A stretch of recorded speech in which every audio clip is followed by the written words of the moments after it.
ఒక చిన్న గ్రామంలో ఒక పేద బ్రాహ్మణుడు ఉండేవాడు. అతను చాలా లోభి, తక్కువ కష్టంతో ఎక్కువ లాభం రావాలని ఎప్పుడూ ఆలోచించేవాడు. ఒకరోజు అతనికి దారిలో ఒక బలమైన మేక దొరికింది. దాన్ని చూసి అతని ముఖం వెలిగిపోయింది. ఇది అమ్మితే చాలా డబ్బు వస్తుంది అని అనుకుంటాడు. అలా ఆ మేకను వెంట తీసుకుని మార్కెట్ వైపు బయల్దేరాడు.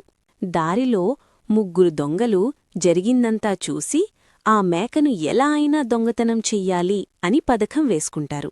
మొదటిగా ఒక మోసగాడు వచ్చి, అయ్యా బ్రాహ్మణుడా, ఎందుకు కుక్కను తీసుకెళ్తున్నావు అని అడిగాడు. దానికి బ్రాహ్మణుడు, మూర్ఖుడా, ఇది కుక్క కాదు, మేక అని కోపంగా చెప్పి ముందుకు వెళ్ళిపోయాడు. కొద్ది దూరం తర్వాత మరొక మోసగాడు వచ్చి, అయ్యా, ఈ పంది ఎందుకు తీసుకెళ్తున్నావు అన్నాడు.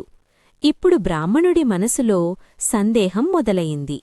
కొద్దిసేపటికి 3వ మోసగాడు వచ్చి, అయ్యో, చనిపోయిన జంతువును ఎందుకు తీసుకెళ్తున్నావు అని అన్నాడు.